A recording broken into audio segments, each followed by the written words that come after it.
Aleluia. Posso crer no amanhã, porque Ele vive. Temor não há, mas eu bem sei, eu sei que a minha vida está nas mãos do meu Jesus, que vivo está.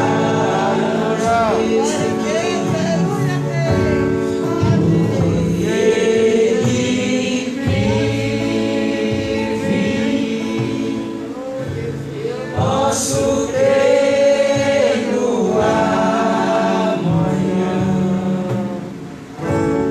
porque Ele vive. Temor não há, mas eu bem sei, eu sei que a minha vida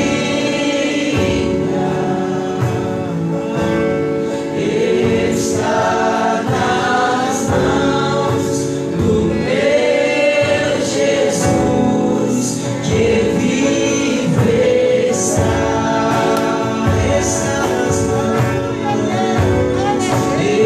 está nas mãos do meu Jesus, que vive está.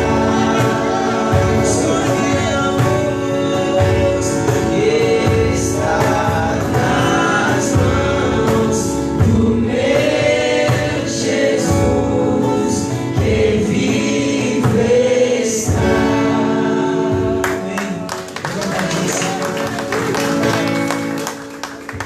Glória a Deus. Louvado seja o teu nome, Jesus. Porque o seu filho para sempre, Pai. O Senhor ressuscitou o terceiro dia, Jesus. Aleluia. Você está direito de Deus, Pai. Louvado seja o teu nome, Senhor. Seu coração.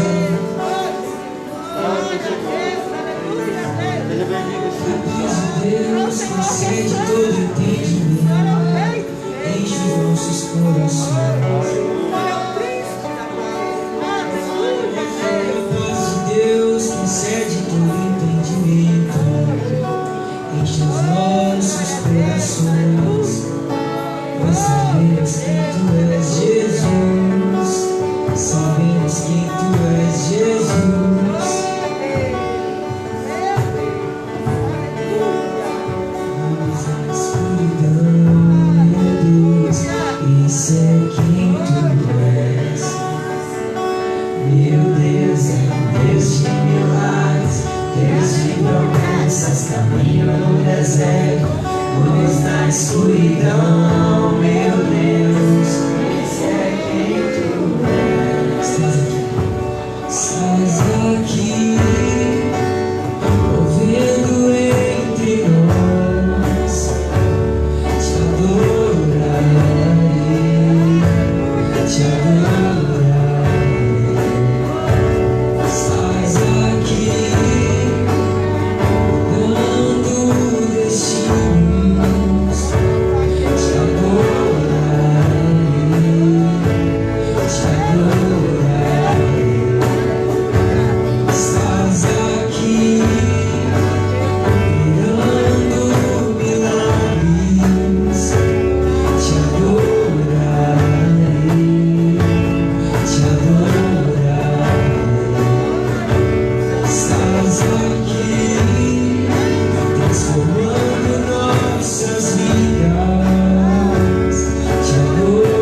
sinto, pois tu estás.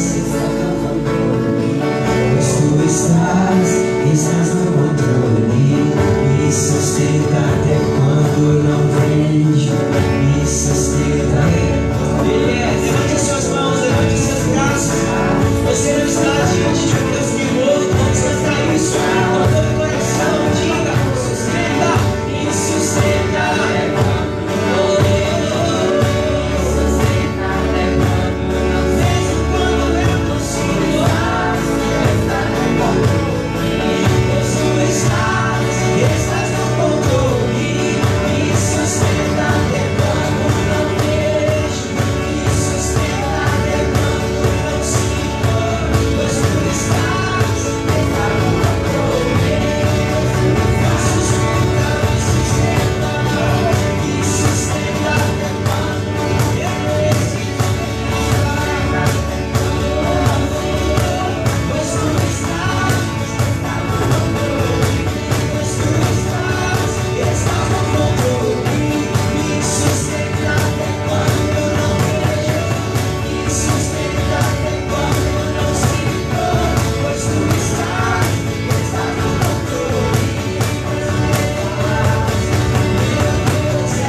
Poderosos, louvai-o conforme a excelência da sua grandeza, louvai-o com o som de trombeta, louvai-o com o som de saltério e a harpa, louvai-o com a lufo e a flauta, louvai-o com instrumento de cordas e com órgãos, e assim fala, louvai-o com símbolos sonoros, louvai-o com símbolos altissonoros, tudo que tem fôlego, louve ao Senhor, louvemos ao Senhor. Nessa mesma adoração você vai trazer no altar do Senhor a sua oferta, o seu dízimo, e vai entregar no gasofilaço. Acho tão lindo quando a gente percebe que as pessoas são fiéis ao Senhor. Quando nós estávamos lá em Santana, né? Eles não deixam de separar o dízimo deles, a oferta, e mandar entregar no altar do Senhor. Que seja essa nossa prioridade, trazer no altar do Senhor, no nome de Jesus.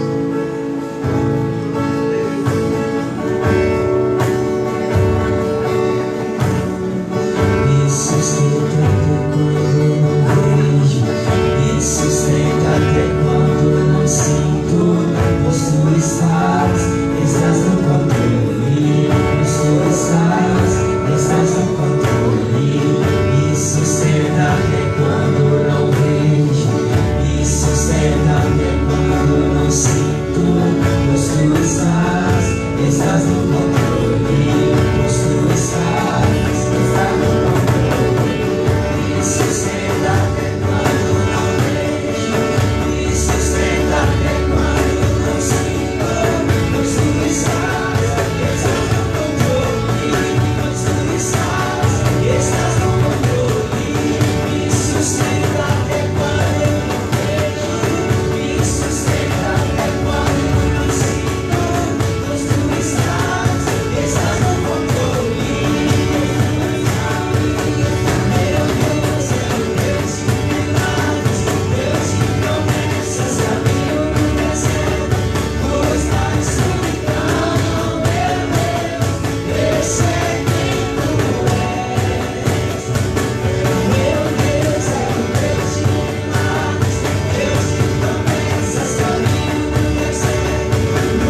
incondicionalmente.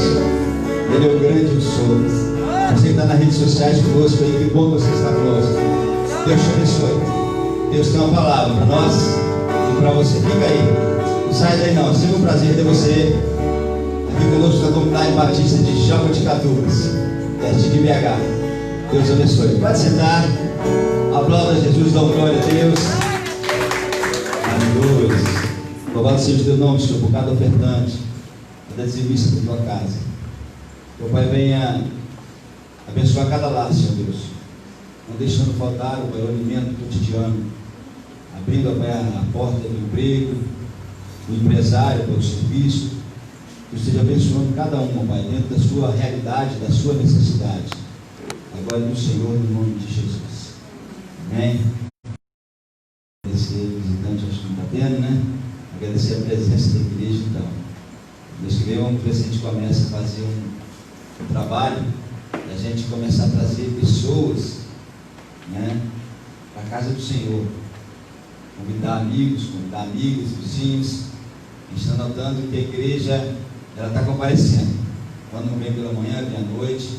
A membresia da igreja, quando a gente dá uma olhada no geral, 90% é presbiteriano, tem vindo à igreja. Quando vem de manhã, vem à noite, culto de jovem, quinta-feira.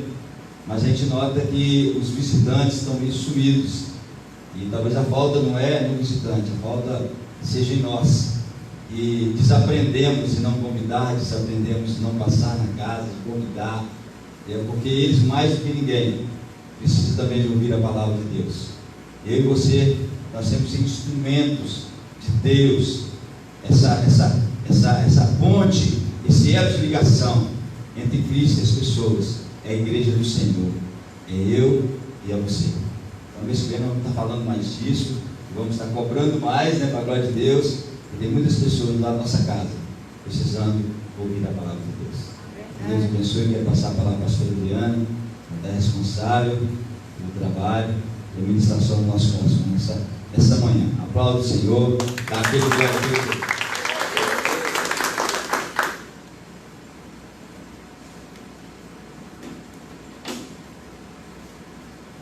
Semana que vem nós temos um culto de primícias, tá? Então, nós adiamos para a semana que vem, porque hoje tem outra programação à noite especial da juventude também. Aí nós vamos estar reanunciando. Você que trouxe hoje, você pode deixar no altar do Senhor, não tem problema, está juntando. Vamos fazer um trabalho forte, uma mídia forte, para domingo que vem. Está trazendo ao altar do Senhor um pouquinho de arroz, um pouquinho de feijão, um pouquinho de óleo, para estar juntando cestas básicas, para estar abençoando os irmãos que têm necessidade lá fora. Amém? Amém. Deus abençoe.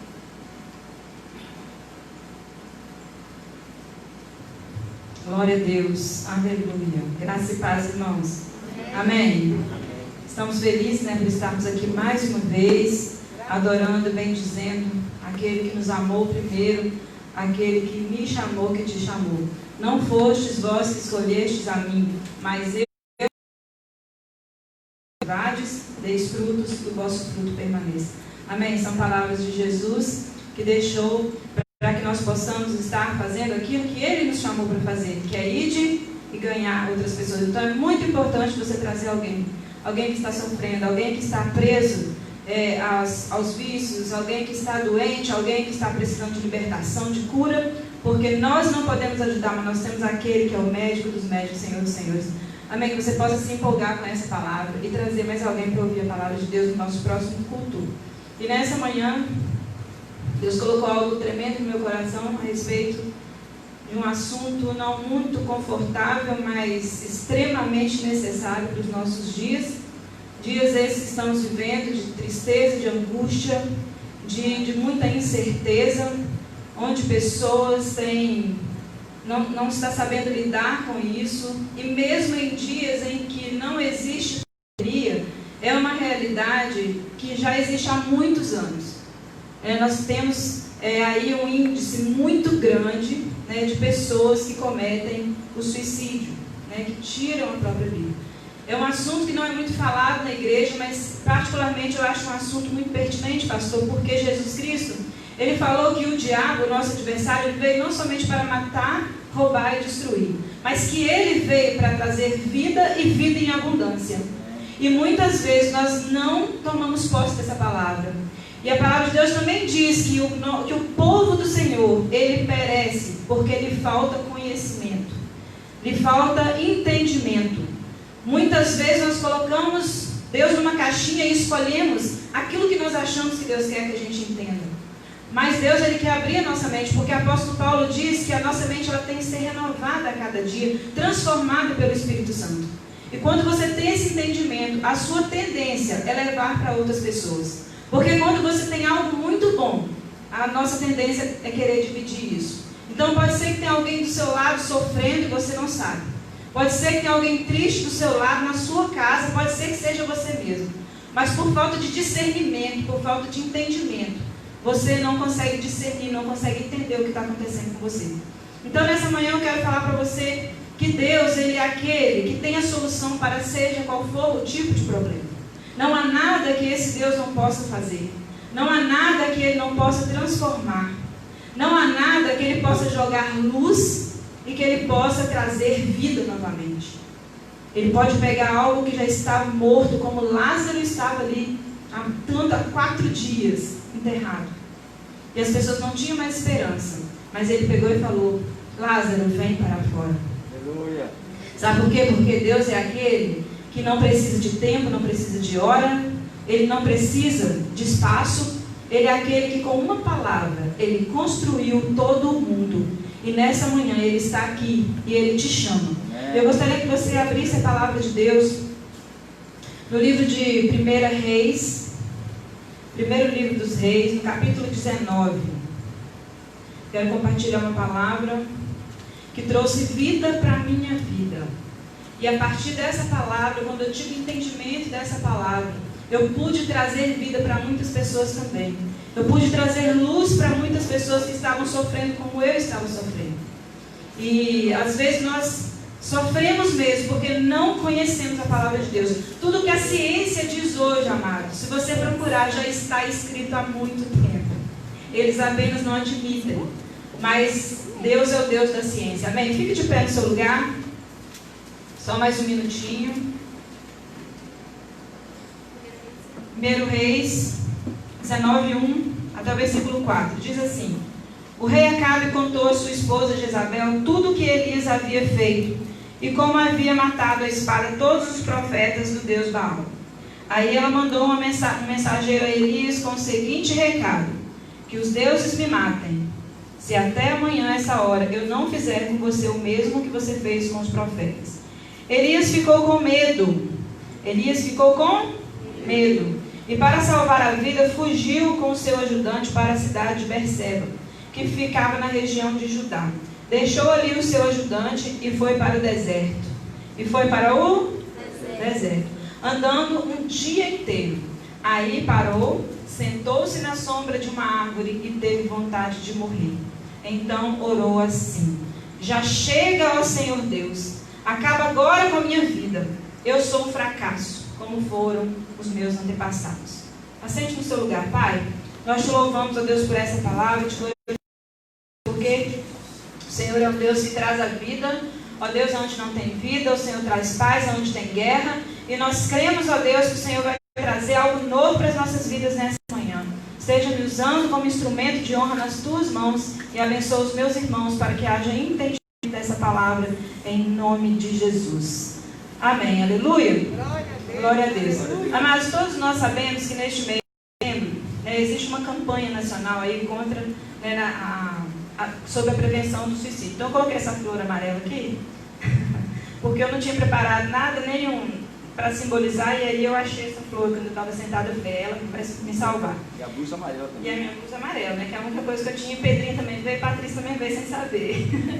Então, assim, a cor amarela, mas ela representa que a tensão, né? Quando você vai passar no semáforo lá de trânsito, quando fica amarela, você fica na dúvida se você vai ou se você não vai, né? Quando você está dirigindo, você pensa que dá tempo, será que não dá? Então, você pode acelerar ou você pode parar. Então, a cor amarela representa isso, ela representa a tensão. A tensão, amados, é para que não aconteça o pior, né? Então, quando uma pessoa está sofrendo, nós temos como cristãos essa obrigação, sabe, de perceber o sofrimento de uma pessoa. Muitas vezes, no final, né, o que acontece da pessoa dar cabo à própria vida, nem sempre ela decide isso hoje. Geralmente o inimigo vai trabalhando na mente dela durante muito tempo. Essa é a cor amarela, quando vem esses sintomas. Quando você percebe uma pessoa com uma tristeza, ou quando você mesmo se sente muito triste, né? O suicídio não vem de uma vez, começa com uma tristeza, começa com uma angústia, né? Davi falava assim: angústias do inferno de mim se apoderaram. Irmãos, vocês têm noção do que é a angústia do inferno? O que é sentir uma tristeza, uma desesperança, um desespero, uma vontade de sumir? E normalmente a pessoa, quando ela está muito triste, quando ela está nessa jornada de tristeza há muito tempo, ela pronuncia esse tipo de palavra. E muitas vezes nós fazemos o quê? Ignoramos. Nós deixamos para lá, é frescura, né? Essa pessoa não tem Deus, essa pessoa precisa ter mais fé, até que um dia, eu e você também possamos ser alcançados por essa tristeza. Se você nunca foi alcançado, irmão, não julgue quem já foi. Se você nunca foi, peça a Deus para te dar força, porque um dia você será. Sabe por quê, amados? Eu não estou aqui desejando que você se entristeça, mas eu estou aqui te dizendo que a aflição, ela faz parte da nossa jornada aqui nesse mundo. Jesus falou: no mundo tereis aflição, mas tende bom ânimo. Se Ele falou isso, é porque Ele sabe que uma hora ou outra na nossa caminhada, nós vamos desanimar. Nós vamos entristecer profundamente, como Elias, por causa de uma ameaça. Um homem, um profeta que foi chamado nos tempos mais difíceis do tempo de Israel, do povo de Israel. Um homem que trabalhava ali num momento de apostasia da fé, onde Jezabel, uma rainha devota ao deus Baal, ela levava toda a nação a se curvar diante de um Deus de mentira, diante de um Deus que não tinha capacidade de salvar, de remir, de curar. E Elias se levantou ali naquele tempo contra esses profetas. E por misericórdia de Deus, pela graça de Deus e pelo poder de Deus, Elias conseguiu ali abater. Ele conseguiu vencer aquela batalha na oração, na guerra, na palavra. E Jezabel ficou com ódio de Elias. Assim como quando você se levanta para ajudar alguém, assim como você se coloca na brecha por alguém, Satanás ele vem com fúria sobre a sua vida, porque ele sabe que você tem luz. E se você jogar a luz na vida de uma pessoa ou na sua própria vida, você vai reviver, aquela pessoa vai reviver. E nessa noite eu entrei numa batalha espiritual muito grande. Meu esposo está aqui para comprovar. Ele acordou, eu chutando ele. Eu estava chutando ele desesperadamente, porque eu me via num lugar onde eu estava varrendo, limpando, e tinha sujeira por todos os lados. E eu varri, e quando eu voltava a sujeira estava no mesmo lugar. E depois eu consegui limpar tudo. Veio um carro e esse carro me puxou. No que esse carro me puxou, eu lutava bravamente para poder conseguir sair, eu não conseguia. E ele me acordou e falou: por que você está me chutando? Na hora eu não tive discernimento, mas na hora que eu estava adorando a Deus, eu falei: Senhor, isso é o que o Senhor deseja fazer com o teu povo. Isso é o que o Senhor quer fazer nessa manhã, é limpar, é tirar a sujeira das mágoas, dos ressentimentos, daquilo que tem te perturbado, daquilo que tem tirado seu sono, daquilo que tem tirado a sua alegria, e que você, por um momento, talvez tenha desistido e não consegue lutar, já se deu por vencido. Mas nesta manhã, Deus ele te chama como Ele chamou Elias naquele deserto. E naquele deserto Deus falou assim: Elias, o que estás fazendo aí? O que você está fazendo aí, Elias? Deus ele trouxe a consciência de Elias quem ele era. Porque quando nós somos ameaçados por uma tristeza, por uma angústia, nós esquecemos quem nós somos, pastor. Nós perdemos completamente a nossa identidade de filhos amados, de saber que tem um Deus que guerreia por nós. E num momento de tristeza, de derrota, talvez de enfermidade, talvez de uma perda, talvez você perdeu um pai, uma mãe, perdeu alguém que você amava e você não consegue administrar isso. Talvez você perdeu o seu emprego, talvez você perdeu tudo que você tinha, tudo que você economizou em 30, 40 anos. Você faz uma jogada econômica errada ali, né? Aposta ali erradamente, você perde tudo. Quantas pessoas às vezes estão vivas, amados, mas por dentro ela está morta, ela está cansada. E sabe o que é que mais cansa? É quando a pessoa tenta pedir socorro e alguém ignora. Isso dói muito para quem está triste. Sabe, irmãos, nunca ignore a dor de alguém, porque a sua dor é uma, a dele é outra. Você não está na pele de ninguém. Eu não estou na pele de ninguém. E eu tenho certeza que a Bíblia não diz, mas eu imagino, sabe, que Eliseu, que era ali o companheiro de Elias, que futuramente ia ser o seu substituto, ele deve ter pensado: meu Deus, o que aconteceu com meu Senhor? Ele fez tantos milagres, ele operou tanto em nome desse Deus maravilhoso, e agora ele está fugindo. Muitas vezes, amados, porque somos cristãos, e por que não dizer pastores, nós somos questionados quando entramos em batalha, quando estamos tristes. E as pessoas olham para nós e falam assim: nossa, mas o pastor está triste? O pastor está com depressão? O pastor está, angustiado? Sim, amados. Sim. Sabe por quê? Nós continuamos com os nossos pés de barro. Nós continuamos nas mãos do oleiro. Eu não deixo de ser humana porque eu sou uma pastora. E muitas vezes nós não temos a quem recorrer, porque as pessoas olham para nós e esperam de nós a resposta. E quando nós também precisamos da resposta, muitas vezes temos que buscar fora, porque somos questionados. Porque as pessoas esquecem que nós somos humanos, que nossos pés também são de barro. E que a qualquer momento ele pode se desfazer. E alguém tem que vir como Deus fez com Elias. De um dado momento, Deus teve que mandar um anjo, que eu imagino que seja a própria pessoa de Cristo ali, encontrar com Elias naquele deserto. E eu quero passar alguns dados alarmantes. Amados, olha, 80% dos casos de suicídio, eles poderiam ser evitados, se fossem tratados. O maior índice de suicídio no Brasil, ele acontece entre a idade de 15 e 29 anos. Pasmem. Todo mundo pensa que a gente velha, que suicide, que suicida, que é pessoas de 50, não. Está entre os jovens de 15 a 29 anos. Aí eu te pergunto, por que um jovem teria motivo para tirar a sua própria vida? Você já parou para pensar? Um jovem tem uma vida inteira pela frente. E sabe aonde que muitas vezes Satanás marca esse jovem? Na adolescência, na infância. É o abandono do pai, muitas vezes, é o abandono da mãe, é a rejeição da família. Muitas vezes é um bullying na escola. Então, amados, a depressão, a tristeza, ela tem uma raiz. E quando você vai ao médico, para ele saber qual remédio que ele vai te dar, ele precisa fazer um diagnóstico. Então é momento que às vezes a gente precisa parar e pensar: por que eu estou triste? Será que é uma dívida que eu não consegui pagar? Será que é uma angústia que eu vivi na minha infância? Amados, o Espírito Santo de Deus, ele esteve com você em todos os momentos da sua vida, você sabia? Mesmo que você não soubesse, o Espírito Santo de Deus estava ali quando você chorava, ainda criança, ainda adolescente. Quando você foi desprezado pelos seus colegas de escola. Quando você foi muitas vezes rejeitado pelos seus próprios pais, pela sua mãe.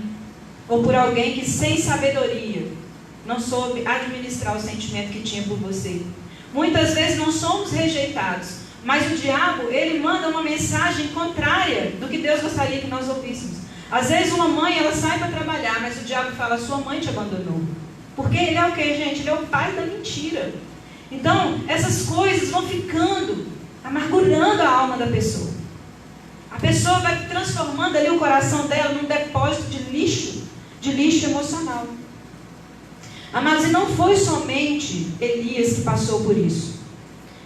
Eu falei Davi, Davi, ele sentiu angústias do inferno. E lá em Números 11, de 10 a 15, depois se você quiser ler, diz assim que Moisés, ele se angustiou por causa do peso da responsabilidade de conduzir um povo.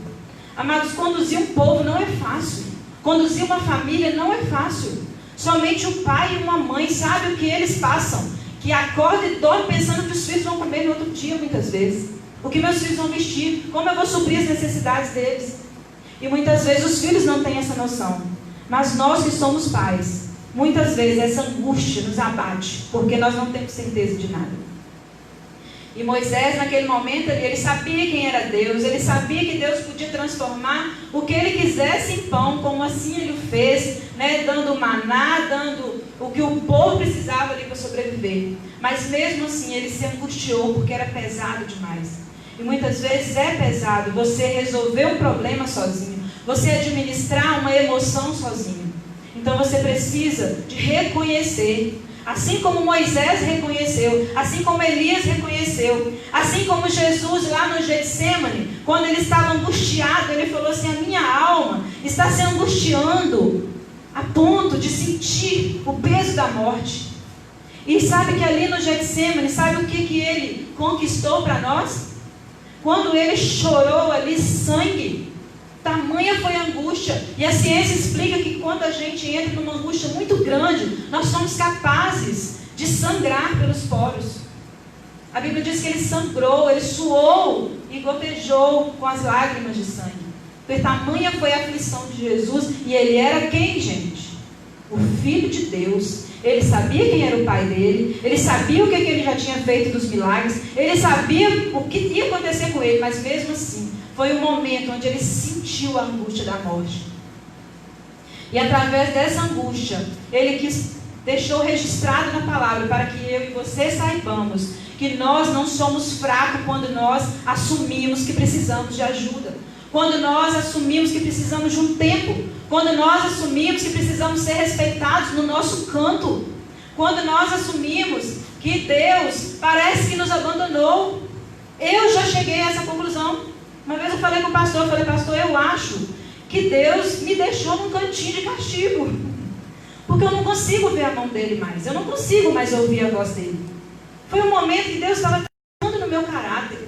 Estava me espremendo. Amados, o Getsemane, no original, ele significa um lugar onde a oliveira, onde a azeitona ela é espremida. Aonde o azeite ele sai ali depois de ser pisado. Foi para lá que Jesus foi. Então, quando eu e você entramos em sofrimento, nós estamos sendo pisados ali, espremidos. Para quê? Para que haja algo maior esperando por nós e nós saibamos administrar.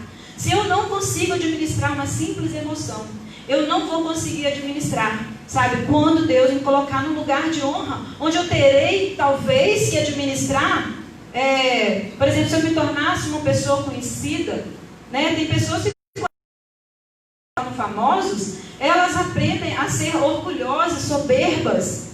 Elas não conseguem administrar um sentimento bom e nem um sentimento ruim, porque tem um turbilhão de coisas na cabeça dela e ela não tem o poder de administrar.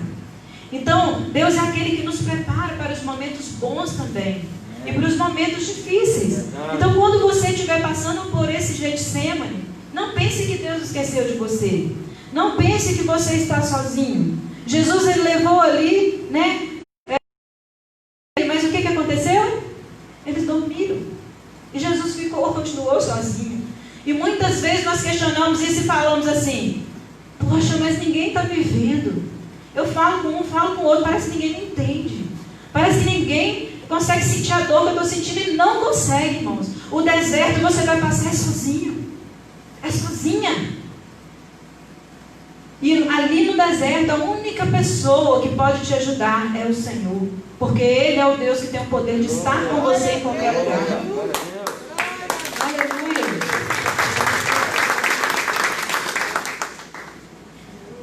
Amados, você sabia que a cada 40 segundos uma pessoa se mata no mundo? É uma estatística que dói nos meus ouvidos. Vamos contar até 40, morreu alguém. Conta até 40, morreu mais alguém. Estima-se que 800 mil pessoas tiram a própria vida. Isso fora aquelas que tentam e não conseguem. Mas nesse exato momento, alguém pode estar tentando tirar a sua própria vida.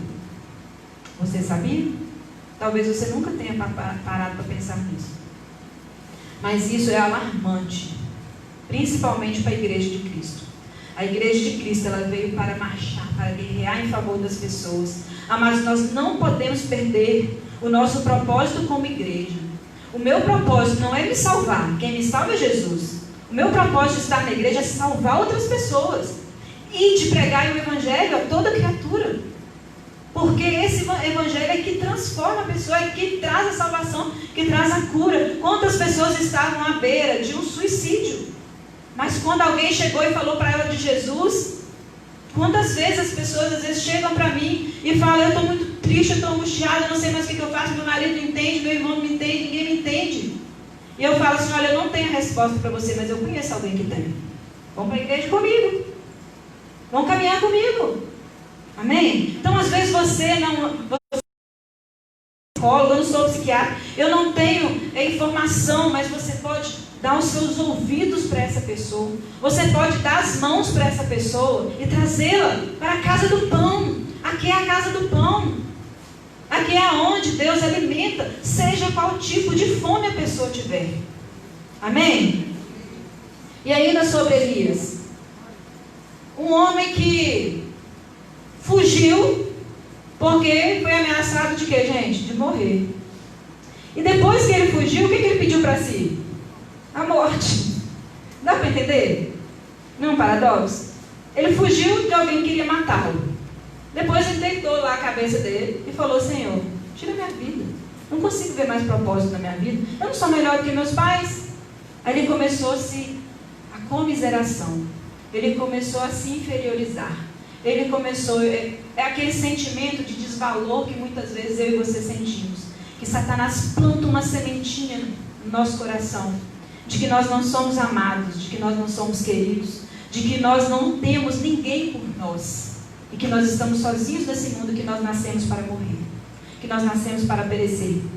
E Elias, ele teve esse mesmo sentimento. E ele começou a falar com Deus: Deus, eu não consigo ver mais propósito na minha vida. E algumas coisas aconteceram ali com ele. A primeira coisa, né, que aconteceu com Elias ali naquele deserto, ele perdeu o propósito. Ele tirou os olhos de Deus e começou a colocar os olhos nas circunstâncias. Todas as vezes que eu e você tiramos os olhos daquele que pode todas as coisas e começamos a olhar ao nosso redor, nós perdemos a visão. E nós começamos a entristecer e começamos a nos angustiar. Ninguém pode te angustiar, irmão, a não ser você mesmo. A pessoa, ela pode ser um canal, ela pode ser um instrumento de Satanás ali para te ofender, para você carregar aquela mágoa. Mas você, com a inteligência que Deus te deu, com a emoção transformada pelo Espírito Santo, você tem o poder de virar a página da sua vida. Amém. E falar: a partir de hoje, eu não sofro mais por esse problema.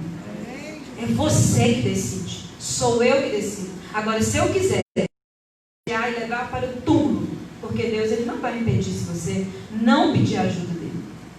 Então é nós que decidimos. E Elias decidiu ali, né? Ele começou a colocar os olhos nas circunstâncias.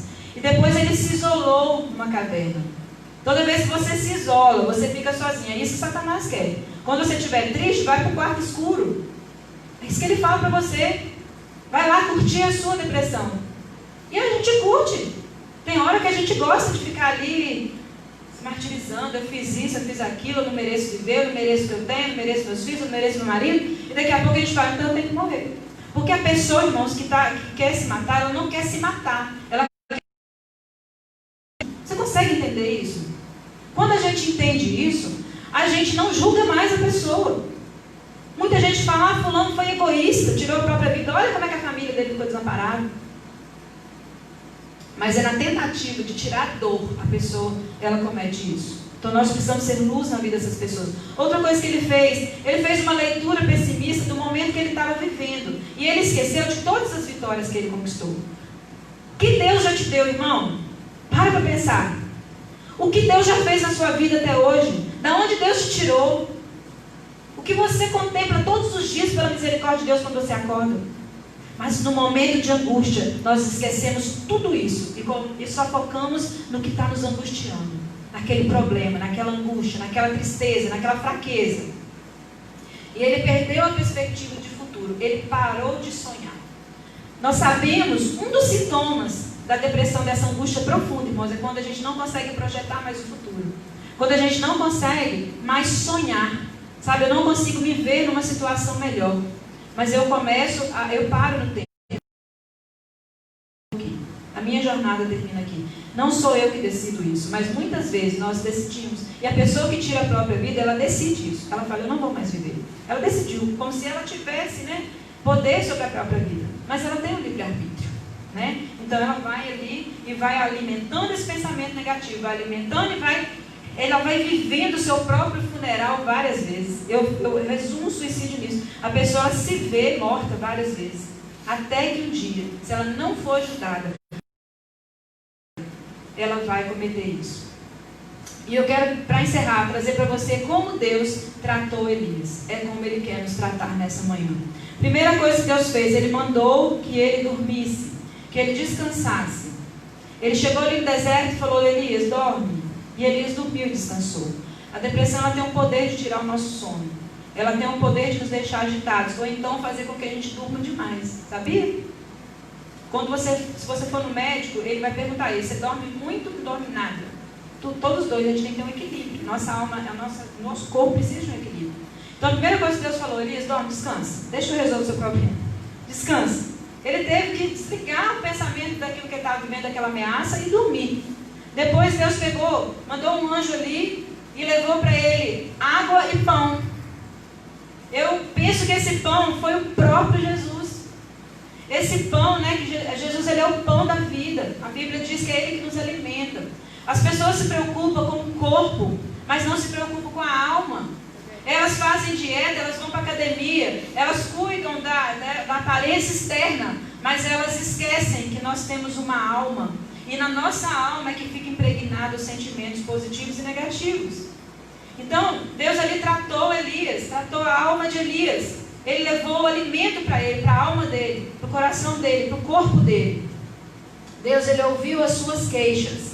Elias começou blá, blá, blá, blá, blá. Eu não vou repetir aqui. Mas Elias, se você for ler o texto esmiuçado, você vai ver, Deus, eu sou isso, eu sou aquilo, eu fiz isso, eu fiz aquilo. Amados, o que Deus está me dizendo com isso para você? Ele está falando assim, olha, chega para alguém e abra seu coração. Chega para alguém que você confia e desabafa. Amados, aqui não tem super-homem, nem tem Mulher Maravilha. Aqui tem pessoas humanas. A Bíblia fala assim lá em Tiago, confessai as vossas culpas para que sejais curados. É necessário uma hora a gente parar, deixar o orgulho, deixar o auto-julgamento, sentar na frente de alguém, de uma pessoa que você confia, né, de um líder, uma pessoa madura que você confia, e falar, olha, eu me sinto culpada, no meu passado aconteceu isso comigo, alguém fez isso comigo. Então você precisa abrir o coração, e Deus, ele deu essa oportunidade para Elias. E Deus ordenou, a partir daquele momento, Deus ordenou que ele saísse da caverna. Mas vai chegar essa hora, amados. Você pode desabafar com Deus. Você pode desabafar com alguém. E quando você conseguir fazer isso, você vai escutar uma voz assim, saia daí, porque você ainda tem muita coisa para viver. Aleluia! Quando eu estava refletindo sobre isso, amados, eu entrei sabe, parecia que a minha casa estava cheia da glória de Deus. Eu estava na minha sala e eu estudando e eu não consegui mais ler. Eu falei assim, eu tenho que parar para glorificar. Porque eu senti Deus falando assim, sai Patrícia da caverna. Sai Renata da caverna. Sai Adriana da caverna. Porque tem muita coisa para você viver ainda. Ao contrário do que Satanás fala para você, Deus fala para você, tem muita coisa para você viver ainda. E Deus, ele revelou para Elias, muito grande, que ele teria muitas coisas para viver. E eu acredito que o melhor de Elias, ele viveu depois desse tempo. Porque a palavra de Deus vai me dizer, lá em 2 Reis 2:11, né, lá em 2 Reis 2:11, diz que depois que Elias, ele ungiu ali Eliseu, né, que foi ainda um pedacinho da jornada, quando ele começou, que ele saiu do deserto, ele viveu outras coisas, mas o mais importante, amados, é a gente viver o que Deus tem para nós. E Elias, ele foi usado para ungir Eliseu. Eliseu nada mais, nada menos, foi o substituto de Elias. Elias na Bíblia é uma figura de Cristo. É como se fosse Cristo ali na vida daquelas pessoas, porque Cristo não tinha vindo ainda. E ele ungiu Eliseu ali. E depois que ele ungiu Eliseu, talvez ele tenha pensado, agora eu cumpri a minha missão. Eu posso ficar tranquilo, vou aposentar na minha vida espiritual. Tem gente que aposenta, né, pastor? Tem gente que fala assim, não quero saber mais de ministrar nada, eu vou sair do ministério e tal, eu não vou cantar, eu não vou fazer mais nada, porque eu já estou cansado, não aguento mais. E eu imagino que Elias, aquele cansaço, né, que ele deve ver, porque profeta não é fácil ser profeta. E ele deve ter pensado assim também, agora acabou. Mas eu quero que você fique de pé agora, porque eu quero que você comemore o que eu vou falar agora. Põe a sua Bíblia no banco. Eu quero que você esteja livre, porque o que Deus fez com Elias, Ele deseja fazer conosco. Amados, depois dessa jornada de sofrimento, o aprendizado de Elias, Deus pegou e o tomou para si. Aleluia. Aleluia. Deus o tomou para si. Elias não passou pela morte, apesar de ter desejado a morte, desejado morrer por causa de uma ameaça. Mas o que Deus fez? Você não vai morrer, porque você é dos meus, porque eu te remi, Elias, porque eu te remi, pastor Samuel, porque eu te remi, Pedrinho, porque eu te remi, igreja, e o teu nome está nas minhas mãos cravados aqui, ó. E Deus o tomou. A palavra de Deus diz que veio cavaleiros, carros de fogo, que separou Eliseu e Elias, e num redemoinho, Deus o tomou para si. A hora mais difícil da sua vida, quando você pensar que é o fim, Deus virá, se você não perder a fé, se você continuar buscando, se você desabafar com Deus, se você for para o seu cantinho, mas se você ouvir a voz de Deus dizendo, sai daí, e você obedecer, vai chegar uma hora que Deus vai vir com os seus anjos e vai aliviar a sua dor de alguma forma, irmão. Eu não sei o que Deus vai fazer para aliviar a sua dor, mas eu sei que a minha dor Ele aliviou. Eu passei por isso. E quando a gente passa por isso, a gente tem propriedade e autoridade no mundo espiritual para ministrar. E eu quero ministrar sobre a sua vida a cura da depressão nessa manhã. Eu quero ministrar sobre você a cura e a libertação da opressão do inimigo sobre a sua vida. E eu quero que você nessa hora feche os seus olhos.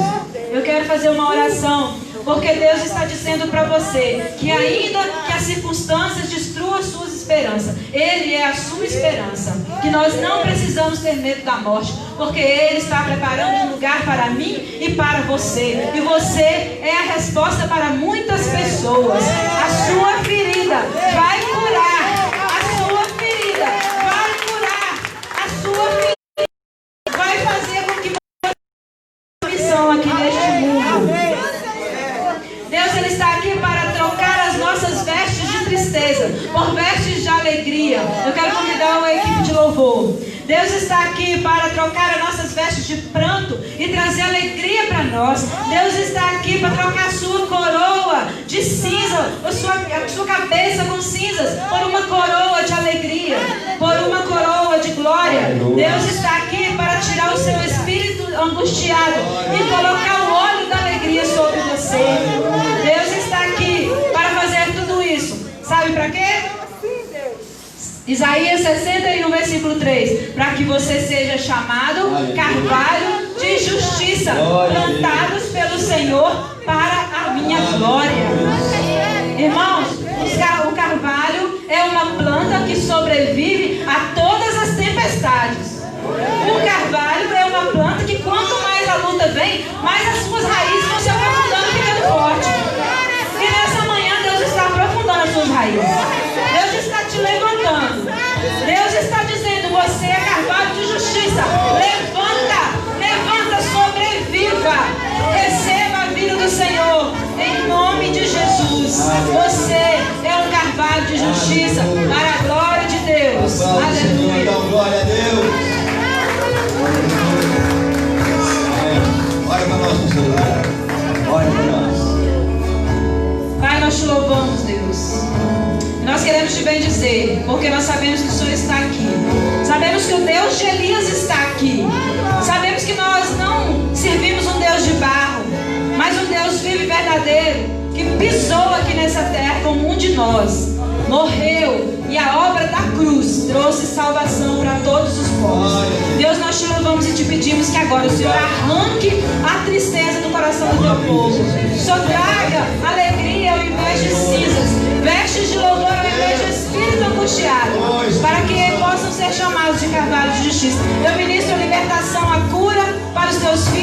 ó Deus, para a tua igreja nessa manhã. E declara a bênção e a paz do Senhor, que excede todo entendimento sobre a tua igreja.